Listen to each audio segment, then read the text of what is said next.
Motibo ngayong araw, ipinagbawal muna ang running, jogging at walking para sa ehersisyo sa loob ng Bangsamoro Government Center compound. Ipinagbabawal din ang pagpasok ng personal at commercial parcel deliveries, kabilang ang food delivery services at private couriers. Bahagi ito ng pansamantalang pagpapatupad ng suspension at restriction kaugnay sa pagdiriwang ng 7th Bangsamoro Foundation Day mula January 19 hanggang January 25, 2026. Sa ngalan ni Lirio Bompat, ako si Naphtali Velarde at ito ang iMinds Digital.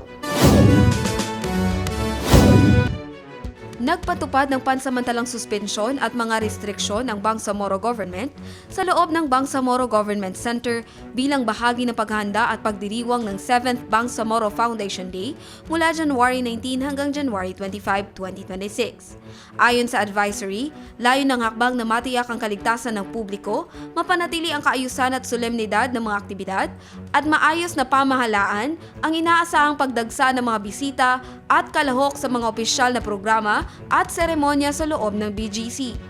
Sa naturang petsa, mahigpit na ipinagbabawal ang running, jogging at walking para sa ehersisyo sa loob ng BGC premises. Ipinaliwanag ng pamahalaan na iuuna ang paggamit ng mga pasilidad at open grounds para sa mga opisyal na anibersaryo, parada at cultural activities kaugnay ng selebrasyon.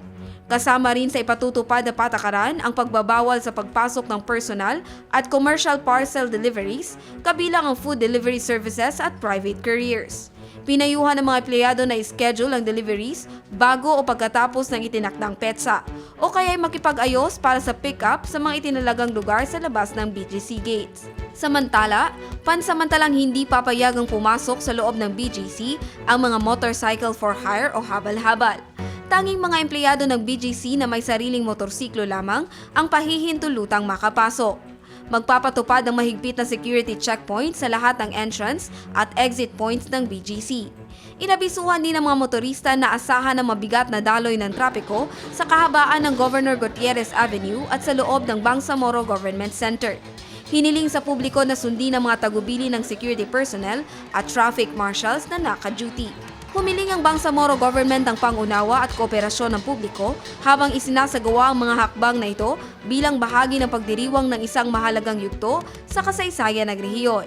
Ang 7th Bangsamoro Foundation Day ay itinuturing na simbolo ng patuloy na paglalakbay ng Bangsamoro tungo sa mapayapa, maayos at progresibong pamahalaan. Jen Garcia, iMinds, Philippines.